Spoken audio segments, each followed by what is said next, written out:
This podcast is part of the Midwest Podcast Network. Find out more about our other shows and how to support our network at MidwestPodcastNetwork.com.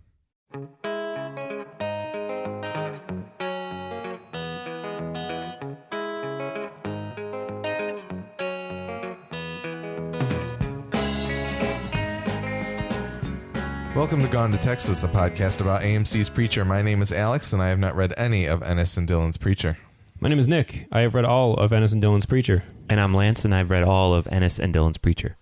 Today we will be discussing Season 2, Episode 10 of the AMC series, titled Dirty Little Secret. While we will not be spoiling any of the comic and by extension any future plotlines of the show, we will be discussing the details of the series through Season 2, Episode 10. So pause this and go catch up before you listen to the rest of the episode.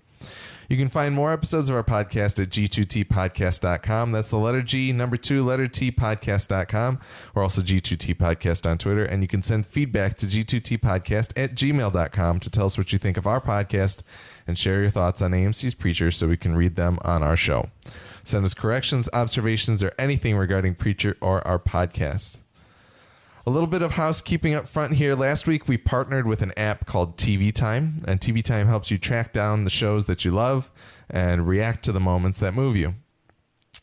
I know in today's day and age with all the different streaming services, you got Netflix and Amazon and everybody coming up with their own content, as well as all the network television shows that people like to watch. It can be pretty difficult to keep up with when the shows air or when they return for the season, and TV Time helps you track all of that, and on top of that, you're able to post video reactions or discuss clips or images from the show moments after it airs, and it allows you to discuss the show that you love with other people that love it just as much as you do, which is something that Nick and I have discussed in the past with what our podcast does. It allows people to connect over shows that maybe their real-life friends don't care about. Mm-hmm. So if you're listening to us from TV Time, thank you for checking us out. We hope that you'll stick around, and we're glad to have you along for the ride.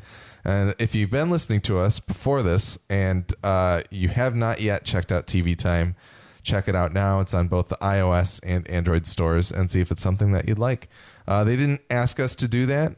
I just wanted to give them a little love here, just because they're allowing us to reach a lot more people now. So hopefully if you found us on there, you like us, and hopefully if you've been a fan of us, you like TV Time as well. Go check it out.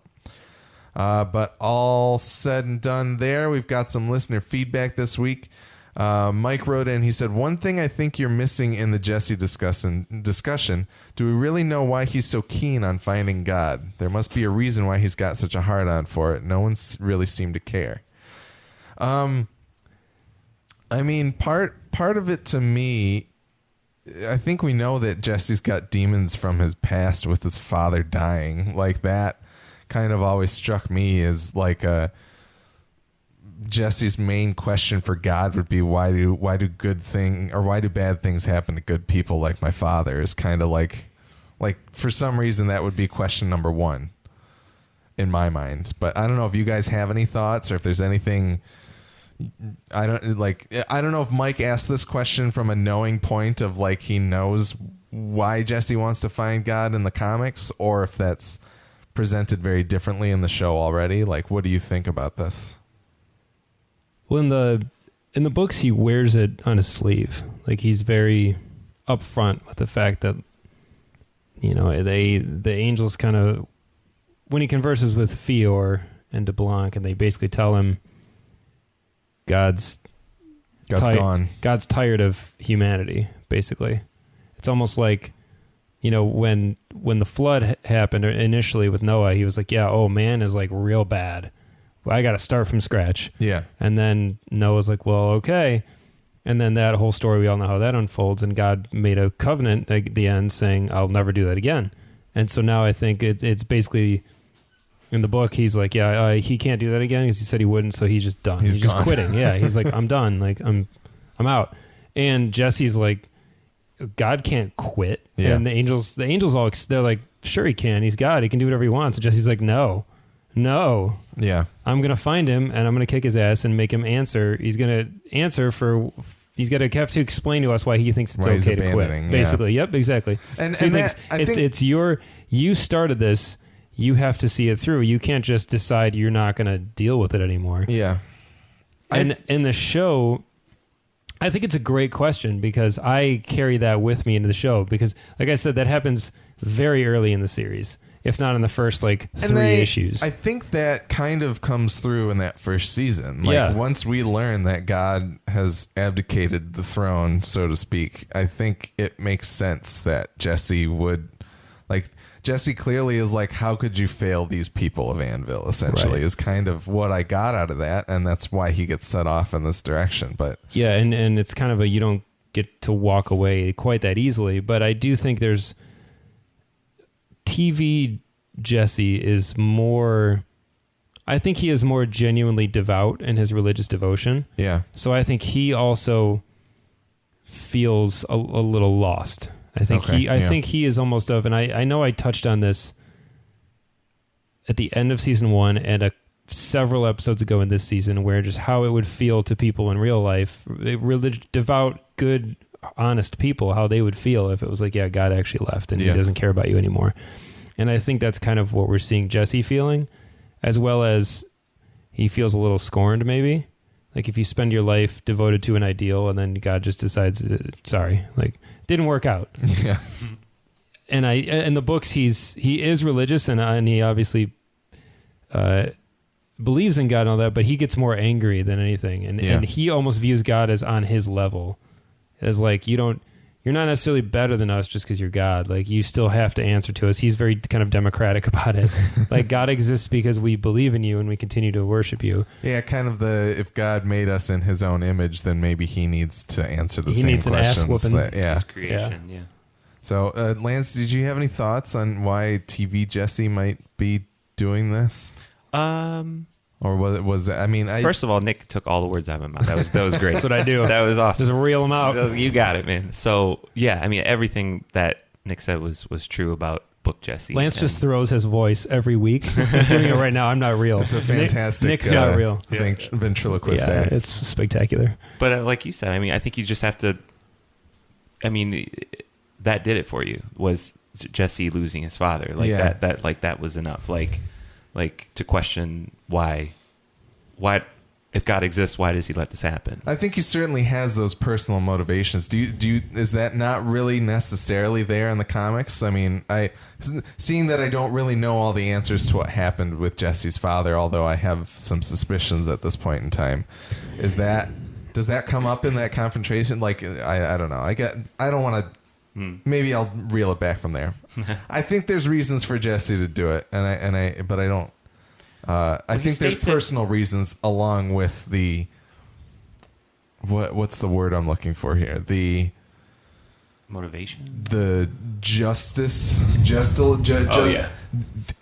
judiciary reason. I don't know what the thing, but the bigger machination of God can't abdicate his throne. It's just not fair. Yeah.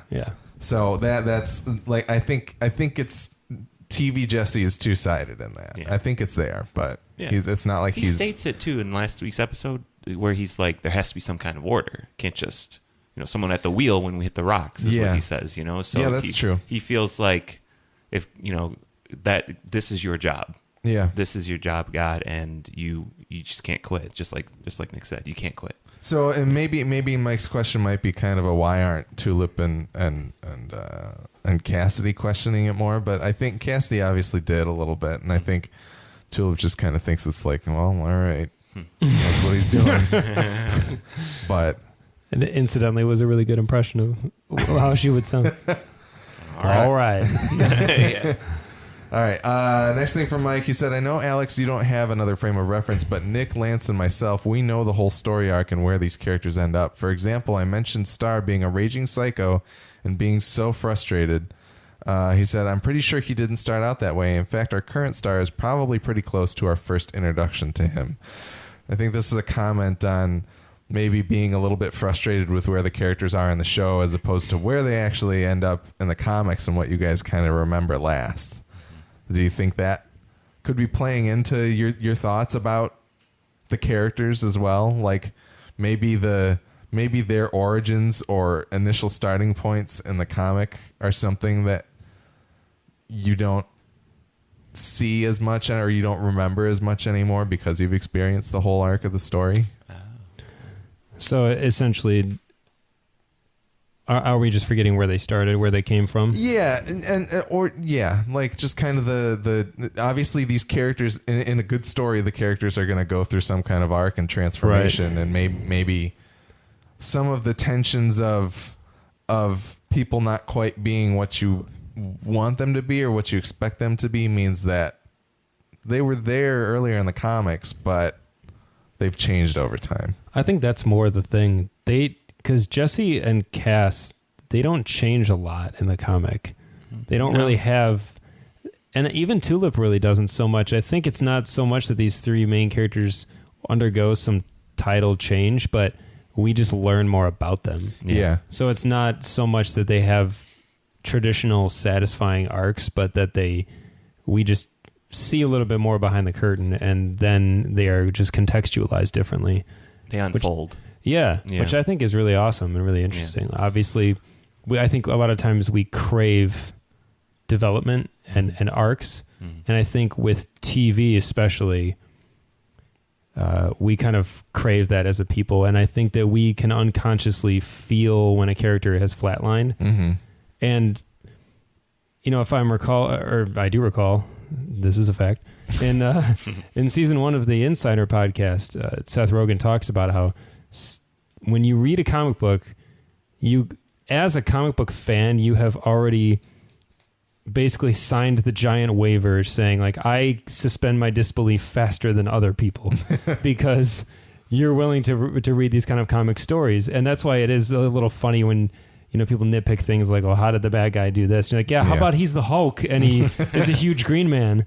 And, it's funny when people choose where and when to suspend their disbelief. But he kind of said with Preacher, you have to be more careful with TV, being to ease people in, because the average AMC watcher is not going to just suddenly, they're not going to be able to get on board if pilot episode of Preacher is the first issue of the comic. I think that's very astute. I disagree to a degree. I think if it was done well, people would get on board, because I think as much as the average person may not be able to suspend their disbelief, I think the average person is also very bored with a lot of movies and TV. There's a reason the box office at the end of this August is at like a record low. Yeah. Because people are bored. Yep. And if you give them something interesting, they may latch onto it. And I think that that's the reason Preacher does still have life.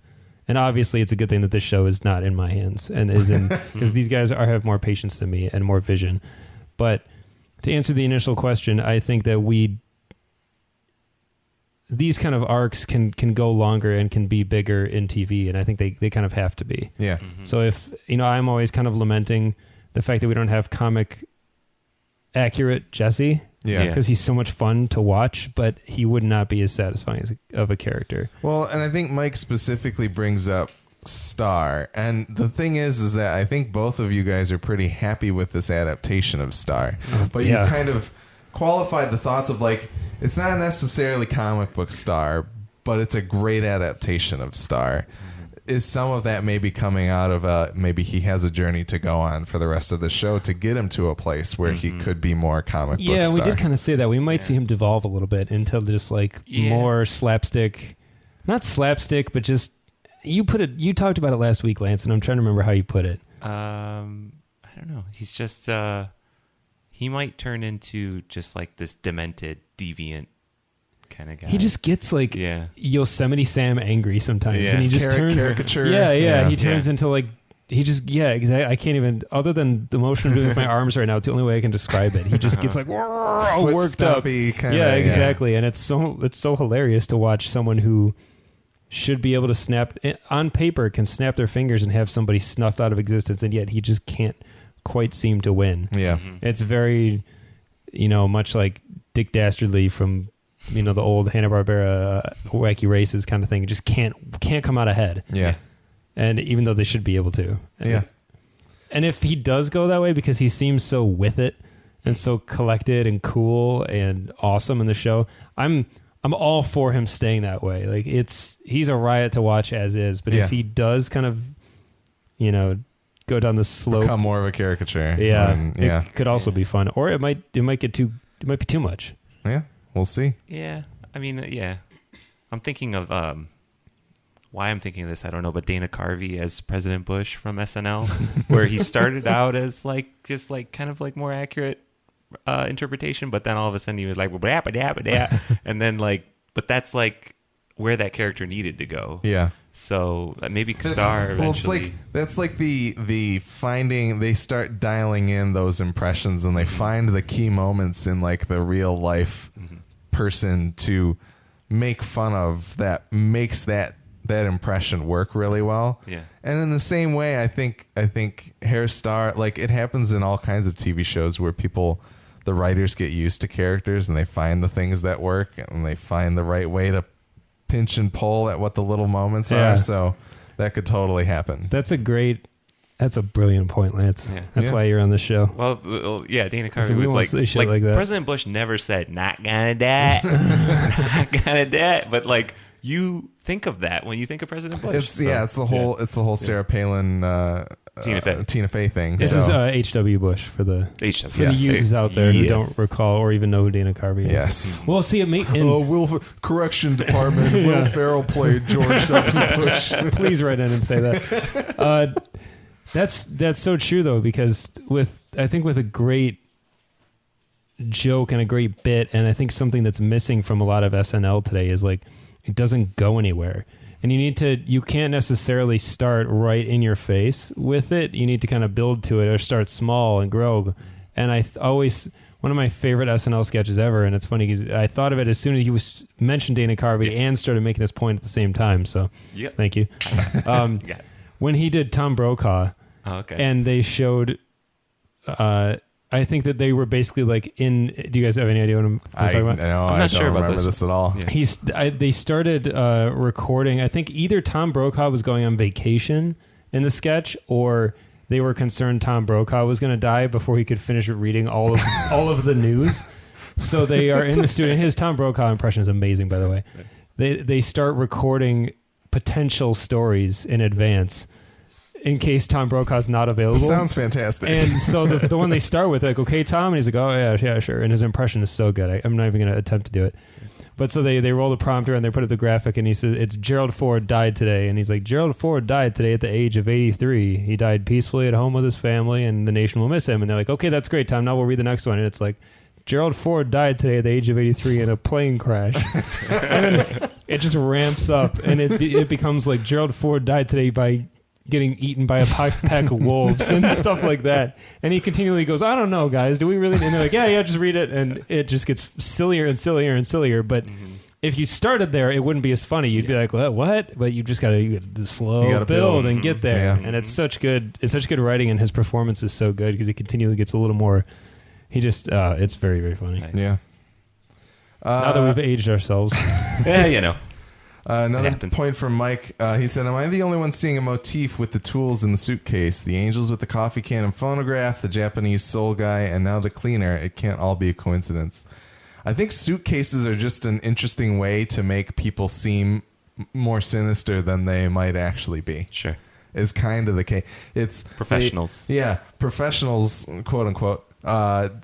With suitcases, I think just have a little bit more of what do they have in there, or what could those be for? Like it's a coffee can, but he put the coffee can in a suitcase instead of bringing it with him. Like it's kind of a delayed. It's like a time release in terms of like what they are their tools of the trade, I guess. I wonder if it's a kind of a riff on like the idea that government types always have like things in briefcases, or I'm surprised you haven't seen dudes with. The soul guy did have it handcuffed to his arm, didn't he? When he went into the initial meeting. I can't recall if he did or not. I thought he did. I might be imagining that. Yeah. Or I keep thinking of Pulp Fiction every time I see somebody with a briefcase. I think of that too. Yeah. What's in Marcellus Wallace's suitcase? Mm-hmm. And then finally, Mike had a few points. We keep talking about side stories in the show maybe not being as fruitful, but he wanted to write in. He said, here are a few brief, non-spoilery side plots. They go to meet a newspaper reporter and find a serial killer. They go to confront Tulip's past and end up confronting Jesse's. They go to, I forget, and go to an orgy party, which leads to meeting the Grail. Jesse spends who knows how long in Salvation. And they go to meet a friend of Cassidy's in New Orleans and meet somebody else that leads to the Saint and more Arseface. And then he said, really, the only time that plan goes off, the only time a plan goes off as planned is the final storyline, and that goes off the rails too. None of these take 12 issues, but you see my point. There's no linear plot here. He said, I think Nick is being a little unrealistic. We've got 10 or so how many ever hours it takes time. So the idea that, like, maybe you guys are able to speed through the comics quickly and you get that driving sense of plot. Like, if it really hooks you in like that, as Nick has said several times, the comic will drive at it faster. You're kind of moving at your own pace. Whereas with TV, we're constricted to here's 13 episodes in a season and we got to go from here to here in this season. And overall, we want to do this many seasons. Like, maybe the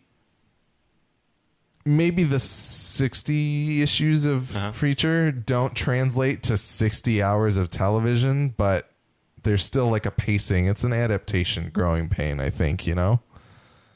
Just like the idea that we're taking these side stories right now that don't necessarily seem to go anywhere, but we'll see at the end of the season where things come out on the other side and how things kind of end up. But I just thought it was an interesting point that there's obviously side stories in the book, but some of them seem to have purpose, others of them don't. You know. Any thoughts? Yeah. I don't mind. This is a tricky area, and this is always going to be the struggle of this show, I think, even when it's done and it's time to rewatch it. And I love the side stories in the books. I mean, I think that they're great, and maybe the reason they're a little more satisfying than some of the side stories in this is they're just better. Like, I think that at the end of the day, they may just be more interesting. And I'm all for the show charting its own course through the world. I mean, I think it's pretty well established at this point that I think the first 2 or 3 episodes of this season are phenomenal. Mm-hmm. And I loved where it was going, and I thought, here's a cool little detour into New Orleans, and we're going to kind of do a little something here. But I think just where the crew ended up going just wasn't that fun to watch. Yeah. And while it was not bad, and it revealed a little bit more to us about Tulip and Jesse and their relationship before the show, it doesn't seem to have had a huge impact on where they are now in the show. So it feels kind of like I saw all that just to kind of get to know who they were before, but it's not really enhancing where they are now. Yeah. Like, it's kind of one of those things where, and we've said this before, we didn't need to know. Like, I think you said this on last week that I said that I didn't really care what happened after the botched bank robbery. Yeah. You know, I mean, in season 1, how boring was Homeboy? Carlos. Yeah. Who cares? Yeah. File that under who gives a shit. It was boring and it didn't go anywhere. And I was like, let's just find a better way to get Tulip, to explain why Tulip is interested in reuniting with Jesse, or just make Carlos better. You know what I mean? Yeah. I don't know. I think that this is a thing that we could all collectively spend way too much time talking about, and we probably will in like a season recap episode when we're done. And as you said, by then we'll be able to turn around and look over our shoulder and say, okay, so how was that? Now that we're at the end of it, and we can see the forest. Yeah. So, you know, I think that it's just, all that stuff in the book is so fresh and exciting and different. And some of the stuff that we've seen in the show, it at times feels a little familiar, even if it has that Preacher spin. Yeah. And some of the stuff in the last like 2 or 3 episodes has felt way more unique, even for Preacher and for TV. Yeah. We've seen things that are really starting to pop again, like in season 1. I mean, season 1 was the ultimate deviation from the comic. Mm-hmm. And I loved it. Mm-hmm. And it did all the right things. So they can do it. They're more than capable of doing it. Yeah. Any thoughts, Lance? No. Lance, no, that's Nick take all the thoughts again? Again. Took all the thoughts. Well, see, my memory of the books is pretty solid, but as we've seen on the show a couple times, it can be a little spotty. I think Lance's is actually fresher. I went through it again, and like things come up again. And plus, you know, like you can find summaries online and all that, which kind of refresh your memory. But yeah, I mean, side stories are really good in the comic, and here I am questioning: did we have to spend 4 episodes of Victor? Did we have to do a whole season trying to track down Carlos? Like could you have shortened that up and moved on to something else? I mean, why stretch it out so much? Yeah, maybe the creators of the show, they want 6 seasons and whatever, but like if, I don't know, did they believe so much in the Victor storyline? I would ask them that. Yeah. I would ask Seth Rogen, Sam Catlin, Evan Goldberg. I would be like, did you really have to do that much on this guy, and you were just going to kill him anyway? You were just going to kill him to the Saint of Killers anyway. Yeah. Just so he could like confront Jesse, but like he wasn't really Jesse's opponent. I mean, he kind of, I don't know. I mean, at just this point, to tell Jesse he's an asshole, Yeah. and it has no bearing on Jesse today. Exactly. He just Did Jesse doesn't- learn anything? It doesn't matter. Yeah. I think with where we're headed, it was another point of contention, or some just a little bit of grind between Tulip and Jesse, because clearly with what we see in this episode of Featherstone and Hoover's mission to get Jesse alone, essentially to get him away from his friends, as Herr Starr is asking them to do or commanding them to do. It's one of those things that presumably in the next episode or by the end of the season is going to serve to put that friction between the two of them. But I don't know. And I do really love in this episode, especially how much time they spend apart. Like it's nice to not have all 3 of them Sitting in the apartment. Not that they're all always together, but I've read a few criticisms of some points of this episode that it's too much, it goes by too quickly, or there's too much passage of time. And I was kind of like, hell yes. Like, Yeah.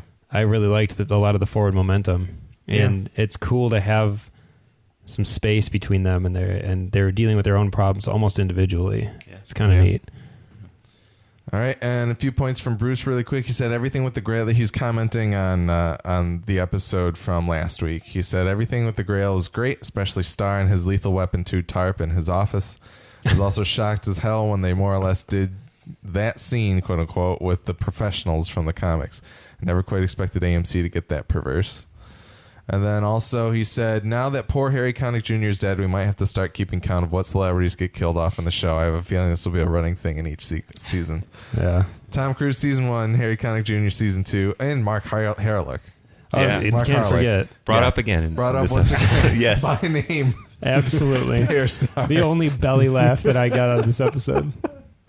So good. No, that's a great point, Bruce. Thank you for writing in. But Thanks, Bruce. on to our recap of season 2, episode 10, Dirty Little Secret. In the teaser, we find out that Jesus had sex with a woman, presumably on or near the night he was turned into Pontius Pilate. His apostles knock at the door to find him, and he lies to them about coming to cure the woman. But one of the apostles, I think it's Jude, he's credited as Thaddeus, recognizes what happened and tells the woman that her secret is safe with him. So Jesus, played by Tyson Ritter of All American Rejects fame, also featured heavily in the rest of the episode, and the title of the episode is Dirty Little Secret. Wow, what a nice little Easter egg, right Yeah, there. they kind of No hit pun you over the intended. head with Easter, it. Jesus. Yeah. Well done, Lance. Well done. Yeah. So we get to see Jesus in the show. Yep. What'd you guys think of the teaser? Lance, let's go with you first before Yeah. Nick steals all the words. Oh yeah. Pretty cool. I can come up with more. Pretty cool. I like how they kind of stretched it out. Is it of this time? Is it like two people in the Peace Corps in a tent, or is it taking place a long time ago? Yeah. And she, without the Jesus beard, then you don't really recognize Jesus. But yeah, I thought it was a pretty cool intro. It was funny, like how he turned into a bro. Yep. I like that a lot. And they actually said bro, I got The this. language, it's written in like frat boy language of today. So, Yeah. Pretty funny stuff. I'm glad it's a really clever, it's a cool way to establish this storyline. Yeah. Nick, thoughts on the times of Jesus? Lance took them all. No, I agree. I got it immediately when she started shouting Jesus right off the bat. I started laughing because I was like, "That's Jesus." I was like, "Oh, that's really good." And I did not expect it to go the way that it went. I didn't expect them to lean that heavily into like the silly territory. Yeah, with like all the lingo, like you guys said, and just with how like crude it all was. It was kind of not graphic, but like where it turned into basically like cave paintings. It was really funny. Yeah. And I didn't expect that. I knew what they were going to. I think in last week's episode there was a moment where I was like, okay, they're going to go there. They're going to have the Christ child in it, and I just didn't expect them to spend this much time on the origin. But I think that it was cool to show, however your approach, the notion that Jesus would have sired a kid and this whole secret society would have started is awesome. Yeah. Like when I read that idea in the book, I was like, whoa, what a cool idea and how totally possible. You know what I mean? It's like one of those things that nobody could possibly prove or disprove now. Yeah. And I just think that it was funny and cool that they spent some time on it, but it was the way to do it, I think, by making it over the top, goofy. Very silly, yeah. Yeah, like the bro and the way he was like, it's been real to her before he leaves and everything. I was like, oh, this is really good. Yeah. I thought you were in the garden. No, man. I was. Came here to heal this ailing woman. They're all like, oh, all right. Yeah. That was good. I thought it was a pretty funny way to go about that. But other than that, I don't know that there's too much more to say. So, nah. Act 1, Herr Starr reveals to Jesse that he ordered the hit on the gang and that the Grail works hand in glove with heaven, that he doesn't know where God is, and that they're the ones who hired Mark Harlick. But he realizes Jesse needs more information and confirmation of what he's saying, so Jesse puts on a hood as they drive away in a car together. Tulip continues to have nightmares about the saint. She wakes up and talks to an otherwise preoccupied Cassidy about where Jesse is, but she can't confide in Cass about what's going on with her. As she goes to make breakfast, Featherstone, disguised as Jenny, knocks on the door to reclaim her gun. She knows Tulip is off when she starts crushing eggs into a bowl and drops one on the floor. She picks it up for Tulip, and Tulip finally breaks down. So, a lot of exposition dump on Jesse here from Herr Starr. What did you guys think of Jesse clubbing Herr Starr over the head with the binder? Is that a comic book? And is that an interaction that could have happened? I guess this isn't.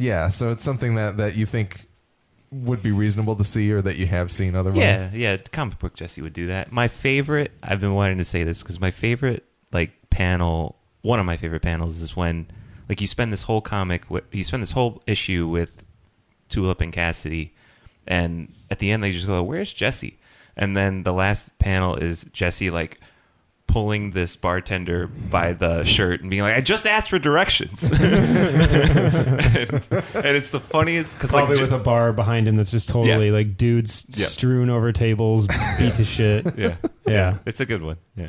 Oh, exactly. Because Jesse will throw it on with anybody, anywhere. Well, but what about from the side of Herr Starr? Would Herr Starr not retaliate? What did you think about that? I think in this context, it was absolutely sense, appropriate. Yeah, comic book wise, for some reason when I saw it, I was like, I feel like the comic book Herr Starr would not stand for being clubbed over the head. Comic book Herr Starr would not have gotten within arm's reach of Jesse without having the building surrounded by 1,000 Grail agents. That's fair. With shark shooting guns. He just doesn't put himself. He does not lead from the front. Yeah. That was a great scene, though. I loved every second of it. There's a moment in this scene where we are going to continue to sing the praises of Pip Torrance and his adaptation of Herr Starr. That's not going to change. The way he said, he was like, "You're in New Orleans." He was so funny. He's so funny. He's so insanely cultured. Despite what a sicko he is, he's like Hannibal Lecter dialed up. Yeah. But there's a part he already looks a lot strikingly like him, but there's this shot when he turns to the bartender and says, "Are you blind?" And the way the light fell on his scar and just his jaw, everything, I was like, God, he looks exactly like him. And he's even starting to talk with his jaw slightly jutted out, like his lower jaw, and he'll kind of it just looks it's so bizarre how they've made him look just like him. It's spectacular. That's awesome. And that whole line, and the way he smiled and he's like, "Would you like to be?" So good. Like the performance is absolutely unbelievable. He just he's hilarious, and every line out of his mouth is either going to be something just very interesting or the funniest part of the scene. But the part where Jesse actually said out loud, like, "You hired Mark Harlick," I started laughing so hard, and I was like, "Yes, we're getting more mileage out of this. We're just gonna keep going." Any other stuff about that interaction with Herr Starr and Jesse? No, it's cool that they're sort of working together in a way. Like one of our regulars had floated that, like, do you think they're going to work together kind of thing? And I thought in the comic, like, there's no way. And you even asked Aunt Lance and I, like, does that really happen? Do they ever team up? And we're like, no, not really. Yeah. Like, Jesse's pretty much always fleeing and Star's always pursuing. The idea that Starr is kind of trying to appeal to Jesse in like a teamwork kind of fashion. Right. He's trying to manipulate him. At first. Yeah. Correct. Yeah. I think... Which I think he knows is smart. TV Star is already much smarter than comic Star because he knows, like, Jesse is brute force, and Jesse's not stupid, but he's not on this level. Yeah. So Star, by thinking he can kind of arrange things and manipulated him into feeling this way, but joke's on him. It's not going to happen. Yeah. So Tulip having nightmares once again. Cassidy and Denis in the bedroom, celebrating 83 birthdays, I think Cass said. Missing. Denis doesn't seem like he's 84 years old. Even when he's dying earlier in the season, I wouldn't have called him 84, but no. I'm kind of a bad judge of age in some cases. So Featherstone coming by, I think, once again as Jenny.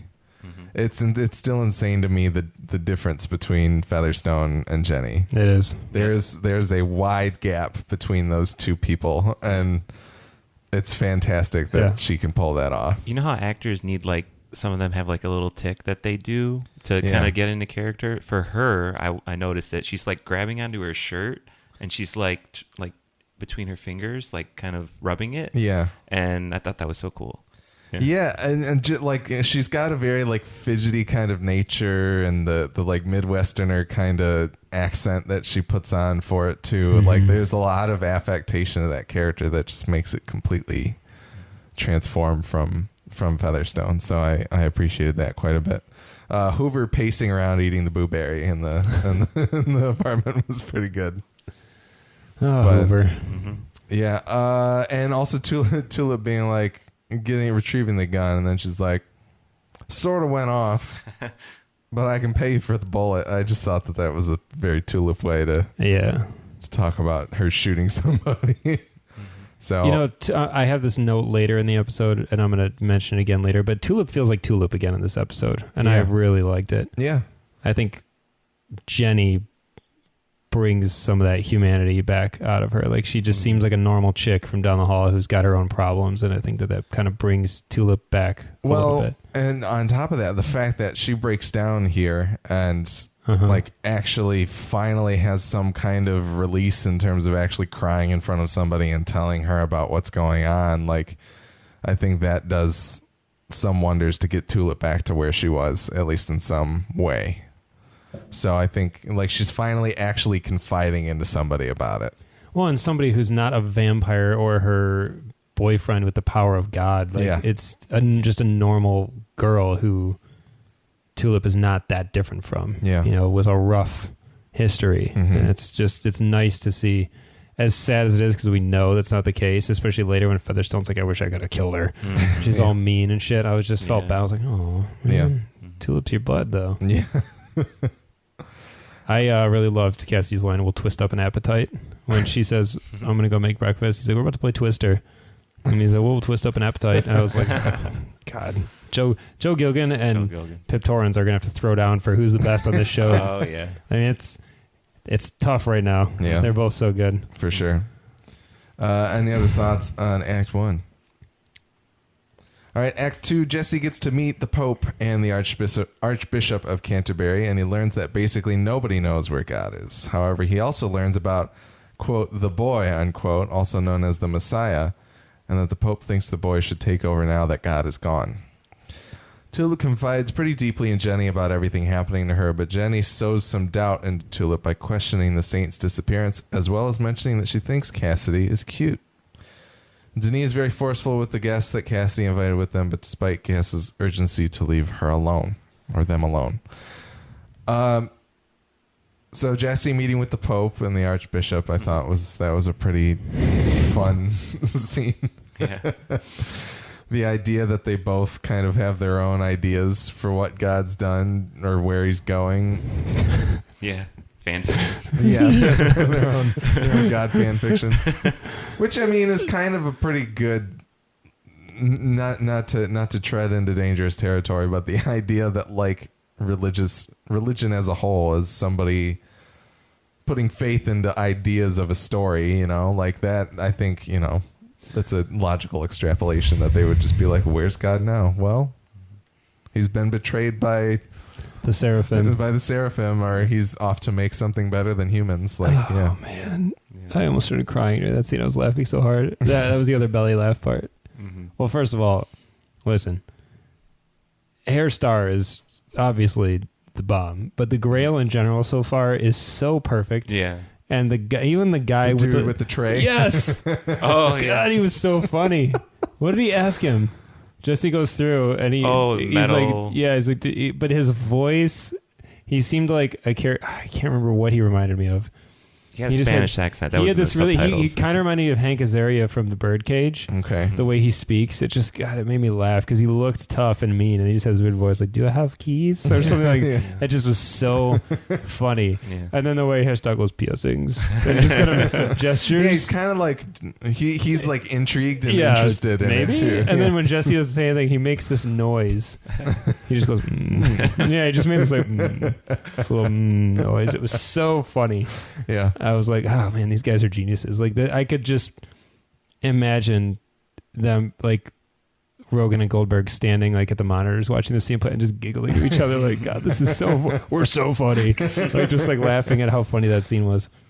Jesse still has that bullet from the Saint in his pocket. They kind of linger on a little bit. I don't really know that it means anything other than the Saint's still out there, but it might have also just kind of reminded him. Yeah. Oh yeah.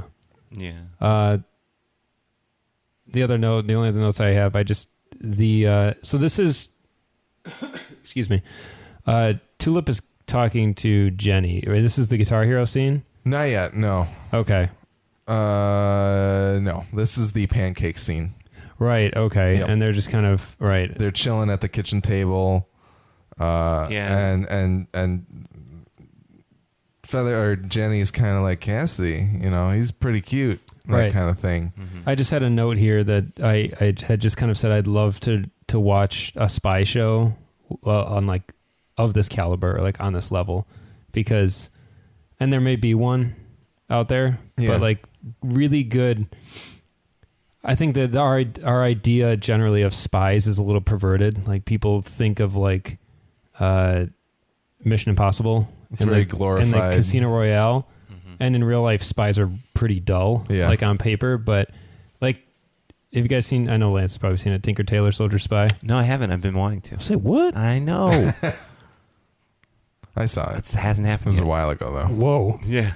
Alex saw it and you didn't. Oh my gosh. Lance, you see every movie. I do. I'm yeah. surprised. This one, I heard such great things about how it's methodical and It's its super score. methodical. It's almost kind of boring. Yeah. But it's so. If you get into the characters and the situations, you realize how insanely tense it is. It's an all-star Because- cast too. Yeah. Yeah, oh yeah. Yeah. Because like I think the reality of a spy, I mean, it is always looking over your shoulder. It is always like you don't know when someone might close in on you, and they'll just like in an alley shoot you in the head and walk away, and like that's it. And your government will disavow any knowledge of you, and that's it. Like you don't even get like a a death that you see coming. Like he will just be snuffed out like a candle flame, and you have to keep that deep cover and stick to those stories and become that role. And so watching Featherstone become this other woman with his full-on backstory that I believe as I'm watching it, Yeah. And I'm like, I know Tulip's no dummy, and she totally buys into this for a while anyway. Yeah. Until Featherstone slips up. But I remember just watching it, and as an audience member privileged with all the information, I was just soaking it up, and I was like, man, I just want to see a spy show like this where it's this tense and people are playing this level of game with each other. Kind of like Rubicon, we we got that level of intrigue and that intelligence in it, and I was like, oh man, I just want another great piece of spy work like that. For sure. And then the other line that really killed me during first of all, the Archbishop's theory sounded like another show. Like it was funny. The one with the seraphim. Yes, and the coup. Yes, the coup, and God is on the run. And then the Pope made me laugh when he's like, "It's stupid." And do you hear yourself? And then the Pope starts explaining his, and when he talks about God going to make another species, and he said the dinosaurs failed him, I started laughing my ass off. Yeah. I just had this mental image of this big dumb T-Rex standing there just not doing whatever God had in mind for it. And I thought of all the critters in No Man's Sky that are rolling around that are like this bizarre mashup of like mushrooms and reptiles, and I was like, oh my God, this is so funny. Yeah, that was pretty good. I liked when Jenny and Tulip are talking about Cassidy. Jenny says, "So charming and damaged, so bony. That's how I like him. All elbows and Adam's apples." So that was a pretty good characterization of Joe Gilgan. And even her exactly. And she totally seemed like it seems real. Yeah. Even the way she kind of laughed afterwards, like, yeah, no, it's weird. But we know it's serving that other purpose of kind of pushing Tulip towards Cassidy anyway. Yeah. And then it's funny when you see Ronald. Isn't that or what's Ronnie? Ronnie, and he's the opposite. He's Hoover. Yep, that was really good. I think one other good quick point to make is that Herr Starr clearly thinks the Archbishop and the Pope are morons. Yeah, and it's very funny when he calls them the greatest minds in our world. Even though it's playing on his face that he thinks these guys are nitwits. Yeah. And even when he kind of looks at Jesse when they're both arguing, when they're bickering with each other, and Jesse's kind of like just caught up and like, what the? And he looks at Starr, and Starr just just kind of glances at him and says, "You see, the greatest minds in the world don't know." And the way he says it is very like he's just used to calling them that, but he doesn't think that that's the case. Yeah. Yeah. Any other thoughts in Act 2? All right. Act 3, we see Thaddeus or Jude or whoever it happens to be essentially founding the Grail, and Herr Starr tells Jesse their mission to protect Christ's lineage for the end of the world. Currently, they are on Jesus' 25th great-grandson, and Jesse uses the word on Herr Starr to head out and meet the child. Denis tries to bite April, the name of the prostitute, who then runs out of the photo booth and flees with the other prostitute at an arcade with Cassidy. Cassidy lectures Denis similar to a parent talking to a child about puberty, and Denis shrugs it off. Tulip and Jenny play Rock Band to Dirty Little Secret by the All-American Rejects, and Jenny accidentally lets it slip that she knows about Tulip robbing banks in Dallas. Tulip tries to call her on it, but she relents as Jenny runs into the bathroom to set up an exit plan or distraction.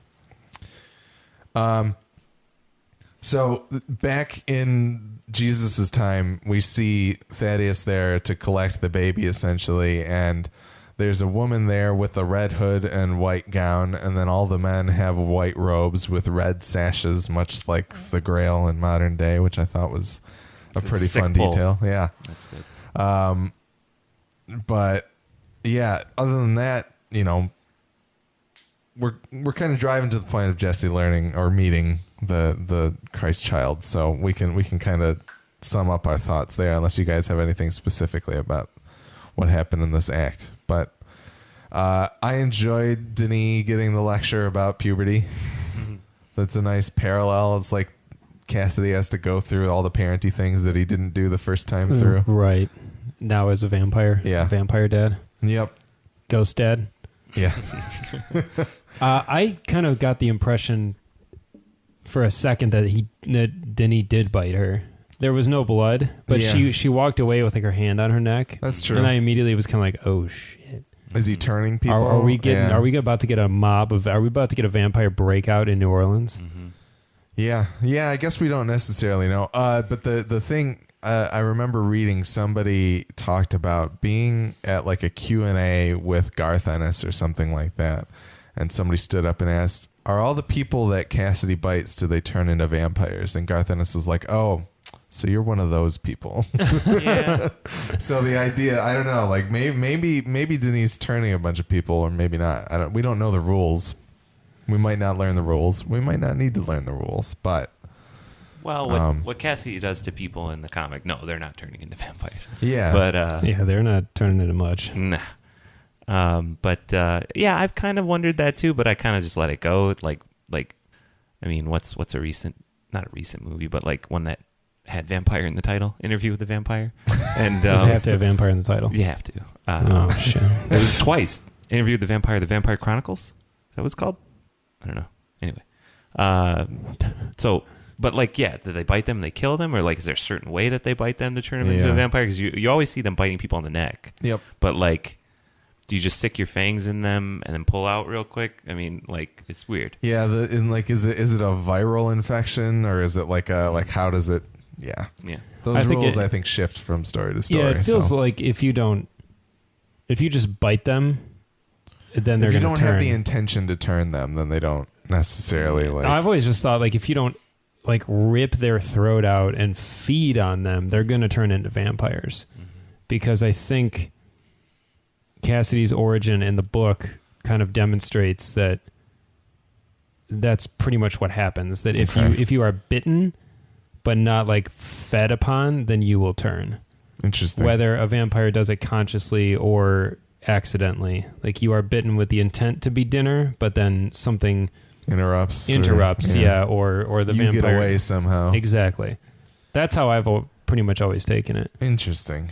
I think see. So if Denis did bite her and she might be out there and she got away, I don't know. We'll see. We will see. I mean, as you said a couple episodes ago, Seth Rogen had said in regard, like there's a lot of vampire-y stuff coming in the latter half of the season. So we may, I feel like between this moment and the very end of this episode, there are other vampires in New Orleans right now. I think Denis is making more. Mm-hmm. Yeah. I think he wants some pals. That makes sense. Yeah, and then Tulip and Jenny playing Dirty Little Secret.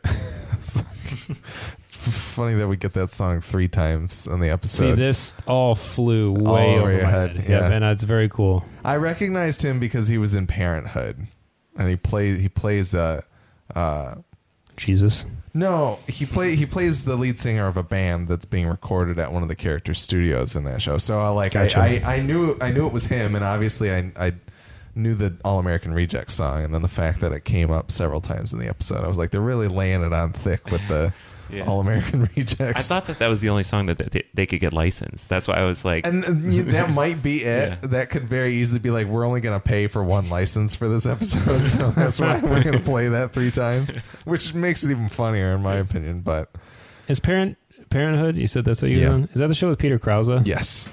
Man, Peter Krause. Oh yeah. We got to talk about 6 Feet Under sometime. Another show. Just talk about Parenthood.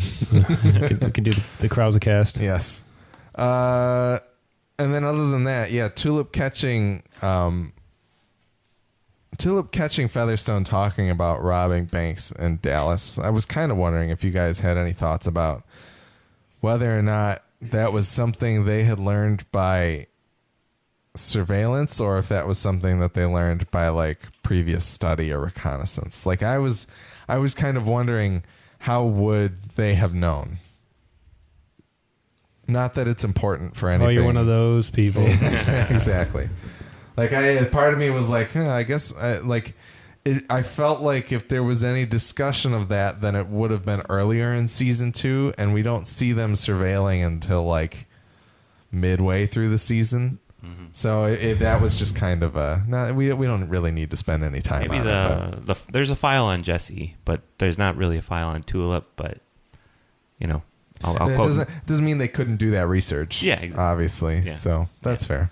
I'll quote Nick and say Grail. There you go. Hashtag real. Act 4, Tulip confronts Jenny once again about Dallas until they're interrupted by Hoover playing Rodney is his name. It's not Ronnie. Tulip and Jenny take Rodney out and enjoy it. And as Tulip patches Jenny up in the bathroom, Jenny suggests Tulip fix the broken tile in the bathroom since she's handy. Jesse takes planes, trains, and automobiles to get to the Christ child, and when he finally meets him, he asks if he is on the right path when the Christ child pees on him. We learn that his name is Humperdoo. Humperdoo has a booklet and drawings of a dog that look a lot like the dog from the dog show in New Orleans. Jesse uses the word on Humperdoo to see if he knows where God is, but Humperdoo just starts freaking out, and Jesse and Herr Starr leave. Hoover being Rodney, not quite as skillful in the transformations as Featherstone is.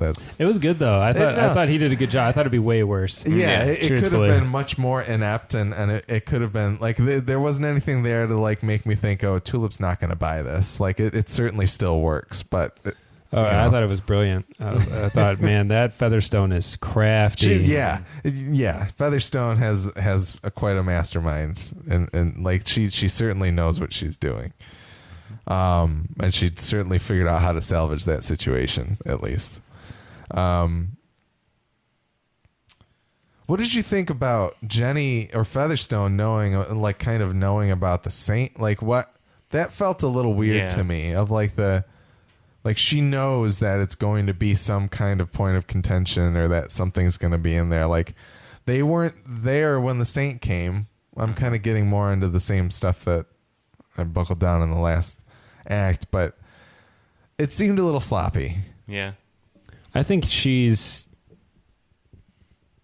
pretty much it seems like apparent that her objective right now is to observe them and to try to drive a wedge between them and Jesse. Mm-hmm. And I think she just kind of pokes at things, and if it seems to, she throws spaghetti at the wall, as you said earlier, and whatever sticks, she'll start to try to twist and see how far she can go with it. And I think that she's been watching them in the apartment with Tulip talking about having these nightmares about it, and Jesse continually brushing her off. In a way, Featherstone is kind of seeing the same stuff we are, and where the void is between these two, and she's just trying to expand it. So I think she knows if she can focus on this saint thing, even in the earlier scene where she's like, if he says he did it, he did it. I mean, come on, right? Yeah. I mean, I guess I could pick some nits with it, because it's just kind of like we don't have a clear logical path from her understanding that those are the saint's weapons, and that would be like, I don't know. Maybe I don't know. Maybe I'm thinking about it too much. If they can learn about the saint in the library, then why wouldn't the Grail know a whole lot about him, right? Right. So, yeah. So Humperdoo. Humperdoo. Was that his name in the books? He doesn't have a name in the books. That's what he shouts. That's what he says. That's pretty much all he says. Okay. Yeah. He. Before we even get to that, the whole sequence of Jesse traveling there was awesome. That's good. Yeah, that's cool. It was one of my favorite parts of the episode. It reminded me of the beginning of Hot Fuzz when he's going from London to West Gloucestershire. Is that what it's called? I think so, yeah. I can't remember the name of the town. I think that's an actual place, so never mind. Anyway. But he's like losing cell service. I'm trying to remember because Martin Freeman just like Sanford. Sanford, Gloucestershire. When he blurts it out. Oh God, I love Hot Fuzz, by the way. For the record, Hot Fuzz, so everyone has those movies they've seen in the theaters a couple times because you liked it. I saw Hot Fuzz like 4 times in the theater. I loved it. I still do. It's my favorite Edgar Wright movie. But that whole sequence in that, if you haven't seen it, is you by all means go watch that movie. Is very striking when the way it's edited and the way it cuts suddenly from like daytime to nighttime. And it has such a rapid, it tells a story quickly, and it's beautiful. Yeah. He took Guy Ritchie's thing and like did it even better for just one scene pretty much, and then dismissed that technique for the most part. And this whole sequence is just so cool. It's so much fun to watch, and I love when the directors and the cinematographers of the series get to really like flex their muscles and do some really crazy stuff, and it just puts you right in there. It's just totally terrific. Yeah. Terrific sequence. But yeah, Humperdoo. So Humperdoo, this is almost even more insensitive than Starr's encounter. Like it's so. This is the kind of thing that would upset people. Like I'm surprised that the show goes there. So you are you saying the I guess we'll try to step around some eggshells here, but the idea that the child of Christ is clearly mentally deficient, right, in some way. Yeah. Well, and the idea that this secret society that murdered the woman who gave birth to Christ's illegitimate child would continue to inbreed this child to keep his bloodline pure over the course of 25 generations, 27, I guess, if you count Jesus. And like when this happens in the book, when I read that, I was like, oh my word, this is such a crazy idea. And the imagination, not even the imagination it would take to cook, because the idea is not, the thing is, it's not that insane. Like this is all somewhat that's rooted in like English royalty. Yeah, right, you know? right, totally exactly. Yeah. But when I read it in the book, I was like, this guy went here and full force. Like he comes Kool-Aid Manning in through the wall with these ideas in this book, and you read them and you're like, oh wow. Yeah. And at this point, this was one of the few things going into this show. Like when they were like, we're going to do a Preacher TV show, I was like, Humperdoo. Like one of the first things I was thinking. That's what Mike said. He mentioned in a few emails a while back. He's like, there are some things that are going to make you shit, is what he said to me. Essentially, and this is one of them. This was one of them. Yeah, and as they were alluding to this one in this season, I was like, are they going to do it? And actually, in the first email, I responded to Mike and myself. I just right at the beginning went Humperdoo, like as like a greeting, because he just runs around shouting that pretty much. Yeah. Like it's almost meaner in the book, but at the same time in the book he's kind of portrayed as just like a stupid teenager. Like he's a lot younger. Yeah. And he just seems like kind of adult. And in this he's like kind of screwed up. Like it's like, I don't know. It's he's the most caricature of inbreeding that you could possibly find. Short of like Hills Have Eyes. Yeah. Where he's like a giant mutant. And everyone in the book, everyone has to be nice to him. And be like, oh yeah, that's great. You know, that's great that you just did that. Like, well, should I say what the things that he does? Because they kind of did the TV version of him peeing on him. Yeah. So like, and Starr in the show is very much like, yes, hello, that's my head. Like he just is like placating him. Yeah, he's a lot more patronizing than I would expect Starr to be with just about anybody, really. He's very just like, he's letting him do his thing because he knows like this entire society is built around this kid. Yeah. Which is crazy. No, they, there's not much to say about it other than that it's Humperdoo. They did it more accurately than I thought they were going to. Wow. More in line with the comic. I thought that these guys aren't afraid of anything. Yeah. That's for sure. Yeah. Between Hitler being a top billed character, Humperdoo, and Herr Starr getting raped, I was like, they've covered some of the biggest stuff that, if not the biggest stuff that's in the book. Mm-hmm. Hitler's not even in the book, but well, and a lot of TV nowadays, especially the shows that are like, if I come back to the pinnacle of Game of Thrones, like Game of Thrones deals with incest and it deals with rape, and maybe not in the best of ways most of the time. But the idea that it's coming to basic cable is pretty crazy. You mean in Preacher? Yeah, in Preacher. Yeah, and it's in the modern era. Yeah. And it's dealt with comedically. Yeah. Like these are tricky subjects. Yes, they are. They're not for writers that are faint of heart. Yes. And these guys, they're going for it, and they're making it part of the story and part of the world. Yeah, and I think I'll have to enlist one of you two guys. We should be trying to find somebody who's consistently writing about this week to week, just to pull in some of the bigger picture in terms of like, maybe there's a writer out there who isn't as familiar with Preacher but is still reviewing the show and what their thoughts are on it in terms of being a more normal, non-jaded viewer. I don't know, something like that. But there's got to be some perspectives out there that'll shed a little bit more light onto. I mean, this kind of stuff, if this show had been 10 years ago, yeah, it would have lit the internet on fire. Yeah. The show there would have been people calling for. There'd be death threats. Yeah, this is like Tipper Gore and Hillary Clinton being like, we need to boycott AMC, like moving legislation through the... And I think that the world is kind of distracted right now anyway.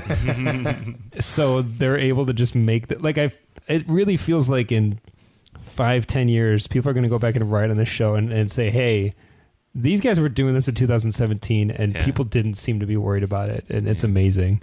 And then maybe that's the thing. Maybe the people watching this show are all Preacher fans, and they're literally the only ones seeing it.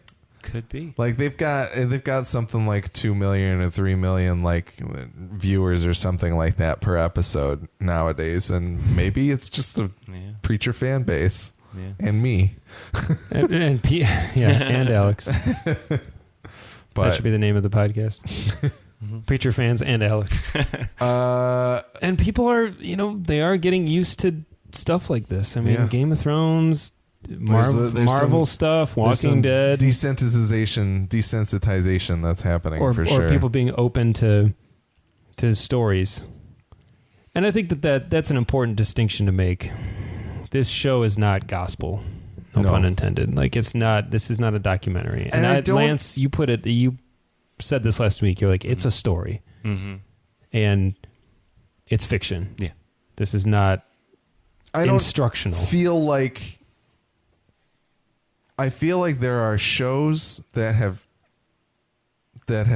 taken harder punches at religion than this one. Definitely. But this is the kind that draws ire from people where they're like, you were mean. You didn't treat it seriously. Well, yes and no, but I feel like there's still this very like the idea that it comes out and they're like, God is real, but he's gone, and there's this devout man trying to figure out what the hell is going on. The heart of it still feels like it's actually like. Maybe that's why Jesse is so devout in the show, just to like offset. Oh, but his intentions are good. He really cares about God. Right. Maybe. But just hang in there. Like that actually, like that, for some reason, that to me, as a person who's not particularly religious, like I'm willing to be like it. I'm seeing it in a lighter fashion than I'm seeing something like this feels more like a Da Vinci Code, Angels and Demons, like interpolation, extrapolation kind of situation than it does like I can't think of something that more openly rips on religion, but Dogma. Yeah, exactly. Man. Exactly. Yeah. And Dogma's brilliant also. Yeah. And at the time was very edgy. Like that drew a lot of ire too. Yeah. So, for some reason this feels like in a different category than that, but maybe that's my own. It's also just so well made. Yeah. Like it's such a well made show. Mm-hmm. You got to respect it there. Something I want to add. Yeah. It's a Reddit comment, and Reddit comments, they're just, where you go and for. They get quoted on the news now. Yeah, I guess so. Yeah. But this one I liked because the whole thing about Herr Starr's rape, where someone said it was funnier in the comic because more of it was left to the imagination, and Herr Starr's reaction in the comic was more horrified, traumatizing. But then someone commented on that to say, I think if they made him horrified in the TV show, it would remove any humor from the situation and just be sad. So the thing you said about making fun of stuff is kind of where this goes, Yeah. Yeah. Yeah, he was very just ambivalent about the whole situation, and he continues to be so even in this episode. Yeah. And they made it even funnier. We'll talk about that scene. Yeah. By what Herr Starr says. Yeah. So, and then I guess the only other thing, not that I expect you guys to be able to talk about it too much. Maybe I can just look at your reactions to what I say here, but the idea that the booklet has drawings of the dog from New Orleans. Yeah, that's I've heard this theory floated. Yeah. Yeah. That the man in the dog suit is God. Yeah, I think we even maybe wondered if that was the case. Like, we were wondering why asking to see God in New Orleans would lead you to this show that doesn't seem to have anything to do with God. Right. Yes, we did call attention to that in episode 1. I think it's episode 1 or 2. 2 or 3. Yeah. Somewhere in there. And he's in the credits. The dog is in the credit sequence. Yep. And dog is God backwards. Yep. And he's in the book. Here's the thing. All right. So God is not dressed in a dog gimp suit in the comics. Okay. This would be a new development. This is TV show creation. Yeah. Yes. And it would be interesting. I don't know where it would go though. And I don't know if God is there because he's hiding or because somebody has him captive. I don't know. Yeah, like I don't. So just for going forward, God in the books is always God. When he shows up, he's God. Okay. And he's never not posing as somebody else or no, not like incognito. in disguise or anything. No. God in the books he's God and he knows it. Okay. And he's not afraid to show it. Yeah, I guess the question then is like why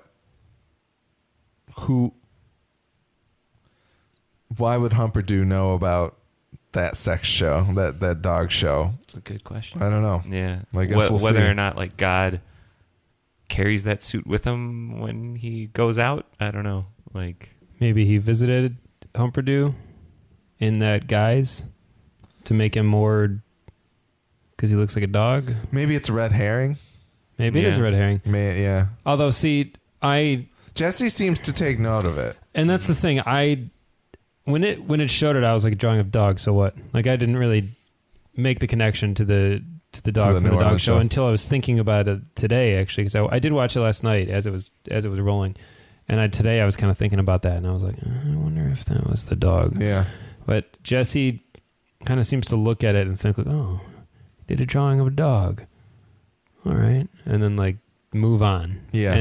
But Jesse's not the best detective, as you know, clearly printed on the back of the DVD, Grail Industries, and he missed that little nugget somehow. Yeah. But it feels like one of those moments that Jesse could call back to later. Yep. You know? Yeah. And this could be another thing. Now I'm going to go conspiracy theory territory, but like do it. This could be on rails. There's a video game term that I've heard recently. There's like open world and then there's on rails. Mm-hmm. And so they could be putting Jesse on rails right now. They could be like, this is where Jesse needs to be, and the Grail is pushing him towards realizing something. Yeah. You know? So that little drawing book could be there because they wanted clearly to be there. Herr Starr, like we find out that Herr Starr was like, I wanted you to see the Pope and the Archbishop. I wanted you to meet Humperdoo. Maybe he wanted Jesse to see that notebook. Mm-hmm. Maybe.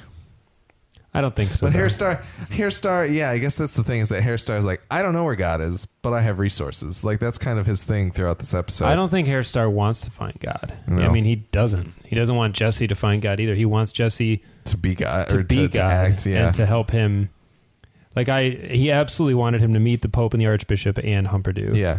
Because he wanted him to see like he wanted him to become disenchanted like Herr Starr was. Correct. And in the books, you get the vibe initially that Herr Starr is like, he's Herr Starr, but at the same time he still works for the Grail. Yeah. But then you realize like he doesn't agree. He does not agree that Humperdoo is the Messiah and he is the one who's going to rule the world. Like he's a realist and he's like, no, this guy cannot rule the world. He just can't. Yeah. And so I think in the show he is already here as well. He's already in this place, and he's like, he wanted Jesse to see like, this is where this incredibly powerful organization, this organization that can make anything happen, when it's declared the end of the world, as intelligent and powerful as they are, they're going to turn to this guy and say, here's your leader. And Herr Starr's like, nuh-uh.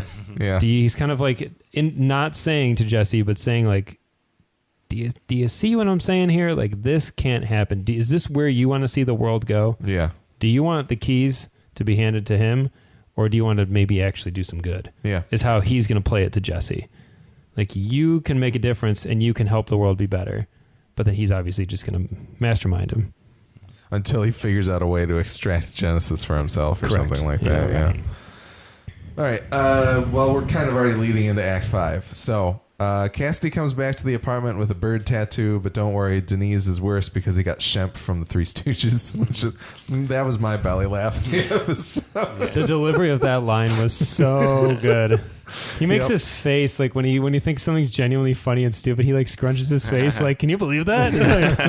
Like he even thinks like, that's a bad decision. Why would he choose Shemp? That guy. Tulip discovers the Saints' weapons in the bathroom and lays them out on the table, waiting for Jesse to come home. Herr Starr reveals to Jesse his plan, how he was disenchanted when he met Humperdoo, and Jesse realizes Starr wanted him to meet Humperdoo as well. Herr Starr questions why Jesse would look for God when he could just be God, but Jesse rebuffs by calling it blasphemy. Herr Starr drops Jesse off at Denise's apartment as Denise stumbles home with a blood-stained mouth, and Herr Starr sows more doubt into the quote-unquote help that Tulip and Cassidy are providing Jesse. So this is we get our third playing of Dirty Little Secret, which was wonderful. And Tulip rooting around in the hidey hole to find the guns and cutlass, I think was pretty good. Her laying in wait on the table with everything there. Mm-hmm. Clearly that's as soon as the next episode is Jesse walking into the apartment and into an ambush. Yeah, pretty much. But then, so there was kind of the recontextualization of Herr Starr's experience with the professionals last week. The idea that as that was happening to him, he thought of Jesse and saw Jesse like that. I think that was what you were touching on with the addition of some, like, making it even funnier in terms of... He had some epiphany. Yeah. No, the part that actually made me laugh was that he called them local ruffians. Yeah. And then he describes it briefly in some graphic detail. Yeah. And then he starts to go on and he goes, never mind. And like, I started laughing because I was like, he says it as though like, I'll spare you the details, but he already like made it very detailed. Yeah. Like that He's just like, made me laugh. I was sodomized. Yeah. Against my will. Yeah. And it just keeps going. And then finally he goes, never mind. As if he decides like, no, that's not appropriate. I thought that was so good. Yeah. I expected to see another Dominic Cooper face, like the one in season 1 when Tulip's yelling and he just made that face. Yeah. No, I thought that was a good way to make some light of the situation, that Herr Starr is just so methodical about the whole thing. And then he decides to like, never mind. I'll stop there. That was so funny. I have to rewind for 1 second. There's a note I totally missed. The Allfather. Yes. They made a reference to the Allfather. They did? Yes, they did. When Jesse has his hood on and they you first appear. You can see the outline of Starr speaking to somebody. Yeah, he's conversing with like the person who's like the steward of Humperdoo's complex or something like that. And I know that, he said the Allfather didn't tell us to expect you. Yeah, right. I did have that written down. I forgot to bold it, so I apologize. He's a character that somebody wrote in. I don't remember if it was Bruce or Mike or another party, but said like they didn't necessarily want to see this character, and I was like, I 1000% disagree. Hell yeah. I want to see this as comic accurate as possible. Yes, with everything that comes with it. Yes, everything. Oh man, when I heard, I was like, say what? And I got so excited. Yeah. And I'm glad that he didn't show up in this episode. Right. Like this was enough. And I guess here's the thing. Never mind. I was just about to part of me as you guys are talking about this, I was like, maybe I should cut this out. But then I realized that like I wrote this down because for some reason the Allfather to me does not sound like God. No, it's like not. It's got to be somebody else. So because I thought about it, I was like, I guess that could be read as maybe potentially being seen as God, but for some reason in my mind, I did not. And so I'm going to let this stay in, obviously, and hopefully people aren't mad about that. I don't think they would be. I don't think they should be. Mm-hmm. But the idea that like for some reason I heard the Allfather and was like, that's not God, that's somebody else. Mm-hmm. Like, you know, that's a title. Is it Odin? It is not Odin. That'd be insane. Anthony Hopkins. Yeah, Hopkins just rolls through.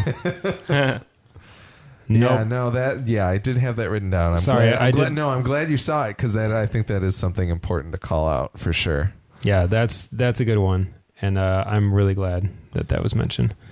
Is there anything else about Jesse and Starr's discussion in the car? Like to me, it seemed pretty straightforward. Yeah, the Starr car.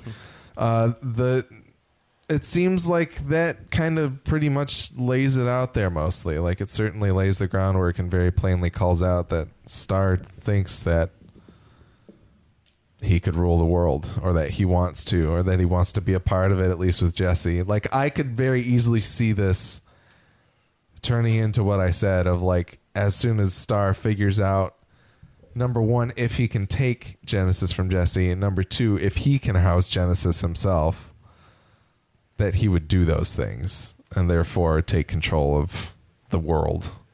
Well, I think the Grail probably already knows that Genesis tried several other hosts and it didn't work out. Yeah. I think they know what happens. Mm-hmm. At the same time, Starr's disinterest and disbelief in Jesse kind of makes me wonder, maybe he isn't aware that much of Genesis. Well, I think the Grail is. Okay. I think that information is available for Starr should he choose to read it. Okay. He leaves it to the underlings like Featherstone to know. And only the highest priority information can make it, to the top of his desk. So I think if, like, random religious figures were exploding around the world, they would be like, that's weird, and they would start to make a case. Chart it and figure it out. Right, but now they'll probably be able to figure out, like, oh, that was that. Yeah. Or plus he said they work hand in glove with heaven for 2,000 years. Mm-hmm. Somebody up there will probably tell him, like, yeah, that was the thing that got out, and it's in him. And he's apparently the only one that can contain it. We don't know why. Because the Grail has people there. So... yeah, that's fair. Mark Harlick's still up there, right? Running the place. Yeah, he's still up there, waiting in his green room.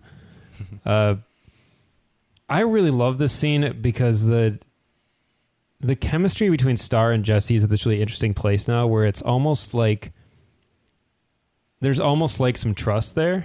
Yeah, even though there's not. Like, I think the one would kill the other in an instant if they had to, but yet they're both in this incredibly unique position in the world. They are the only two people probably on the planet that know some of the stuff that the other does. Like, Starr is so insanely privileged with his knowledge. Yeah. And he has shared some pretty heavy stuff already with Jesse, to the point where these two, it's not like they're friends, but they're almost kind of... I'm trying to think of two other characters to compare it to. It's almost kind of a Batman Joker thing where, like, at this point one may not be able to exist without the other, and they kind of complement and contrast each other.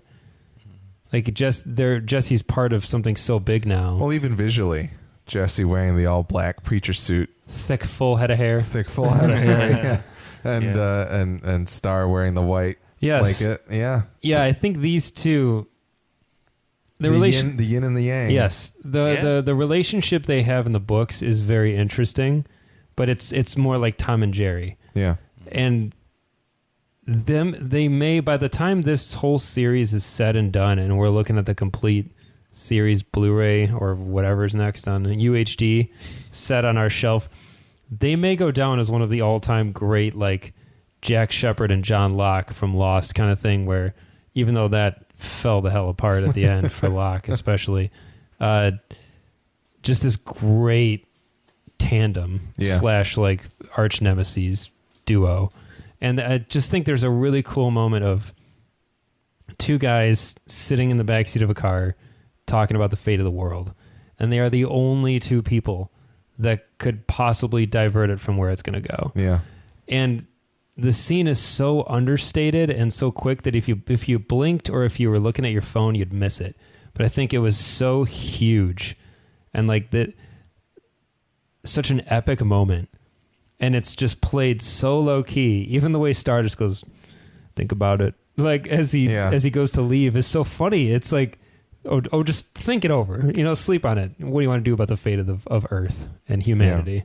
It's amazing. Well, and Jesse's so very dismissive about it. Like, he certainly doesn't even take the time to consider it. He's just kind of like, even though he's just learned that the child of Christ is still there, he's like, well, that's him. He's the one. Like, this is the way it is. That's how it should be. This is how it's supposed to happen. So him being that devout in it, it'll be interesting to see if he gets turned or even begins to entertain that idea, although I don't see him ever necessarily going along with that. But I don't know. We'll see. Any other thoughts, Lance? I liked when he was outside the car talking to him. Yeah. And how he said something about, I got friends, and then Starr was like, oh, do you? Yeah. And it reminded me of this all is lost moment that's in screenplays, and I read about it in this book called Save the Cat. And we're getting there. And what I thought about was that, wow, so like as low as I feel right now for Jesse, it's actually going to get worse. Yeah. So. Oh, yeah, it is. Yeah. Especially with some of the stuff that we know is coming down the pipeline. Yep. Jesse's going to get put through the ringer. Yeah. Well, even, the tulip situation, obviously, but that's a good there's point. More. Because, yeah, he does. I have friends. Do you? Mm-hmm. They're helping me. Mm-hmm. Are they? Yeah. And he's being condescending to him, but at the same time, he's making him think about the question. Mm-hmm. Like, do you? Are they? Mm-hmm. And there's going to be a time coming soon where Jesse is going to need their help, and they may not be in a position to help him. Yeah. He may have to figure it out on his own, and it's going to be nuts. Yeah. I mean, this was episode 10, right? Mm-hmm. Yes. So we got 3 more. Wait. So, any other thoughts on Dirty Little Secret? This was one of the most comic-heavy episodes. What'd you think? Yeah, it was hilarious. I liked the from start to, yeah. I mean, just like it's ridiculous in a way, and I like that tone. I like keeping it at that tone. Yeah, it's simultaneously heavier and lighter than a lot of the earlier stuff this season. I just think I know when I was watching it, there was a lot of comic book stuff coming in hot, and there was a lot of it, and I thought, oh man, this is like, for comic fans, this is going to be very exciting. Mm-hmm. But it made me blind in some ways initially to how the actual episode was quality-wise. It's kind of like, I think the point being that I, even sometimes in like the early 2010s when Marvel and other, any other superhero properties, Sony or whoever, were in a way really hitting their stride, sometimes I was blind to certain things. Like, even as much as I might love like the first Thor, it may have big problems that I just overlook because I'm like, I think it's a cool superhero movie, and I'm sort of I'm immune to any of the bad stuff about it. It was good to see Thor on the screen. Yeah. Right, once, exactly. That kind of thing, yeah. And I think that's something to be very wary of. And I think with Preacher too, with this episode specifically, so much comic stuff came that I was like, oh, finally. But I wanted to be sure that it was still a good episode for the show. And I, as somebody who doesn't have that comic book baggage, I guess I'll call it, I think this was very, like, this to me felt like it mattered, and it felt like we're going somewhere, and it had momentum to it. Good. Where in the past couple weeks, I'm not sure that was there. Do you feel like you got an answer to a question you didn't know you had? Because that's how I felt when I reached this point in the book. When all of this information surrounding like the objective of the Grail and how specific it is that it means literally this one person. Yeah. I felt like a lot of stuff made sense, even though I hadn't learned a ton. It just felt like what I learned was so big that it contextualized everything. Yeah. I think that absolutely makes sense. Between the idea of the Grail and also their involvement in the God cover-up and everything like that, it's bringing a little bit more light to everything that we have going on here. Like, it's kind of allowing this pivot in Jesse's journey of like, okay, we get the why did this happen, now on to where's God? What can Jesse learn from that? What is he going to do about it, kind of thing. So I certainly like it. I think the gravity of this episode maybe didn't hit me immediately after watching it, but upon the rewatch and upon talking about it, a lot happened here, and I think it came at the right time. Sure. I think there are a lot of people, especially looking through some of the reactions in TV Time, looking at people on Reddit, that were pretty tired with things in the middle of the season. And I think episode 10 was right where we needed that injection of like, here's where we're headed. This is where we're going. Let's give it some momentum right now. I just hope that they find a way to continue that and carry it out for the rest of the season and into season 3. Like I think there's a middle ground somewhere between what we've seen this season that they need to strike, and they haven't found it yet. Mm-hmm. But any other thoughts? All good. All right. Once again, you can find more episodes of our podcast on g2tpodcast.com. That's the letter G, number 2, letter T, podcast.com. We're also on Apple Podcasts, Stitcher Radio, Google Play Music, and we're also in TV Time. So check out those apps if you want to find us. We're G2T Podcast on Twitter, and you can email us at g2tpodcast@gmail.com to tell us what you think of our podcast and share your thoughts on AMC's Preacher so we can read them on our show. Send us corrections, observations, or anything regarding Preacher or our podcast. The Midwest Podcast Network has other shows about video games, horror movies, and HBO's Westworld. Find out about those shows as well as how to support the network at MidwestPodcastNetwork.com. Our theme music is the song All In by The Red Thread and is being used under a non-commercial Creative Commons license. That's all for this episode of Gone to Texas. We can't wait to see what next week's episode of Preacher brings, but until then, go forth and speak the good word.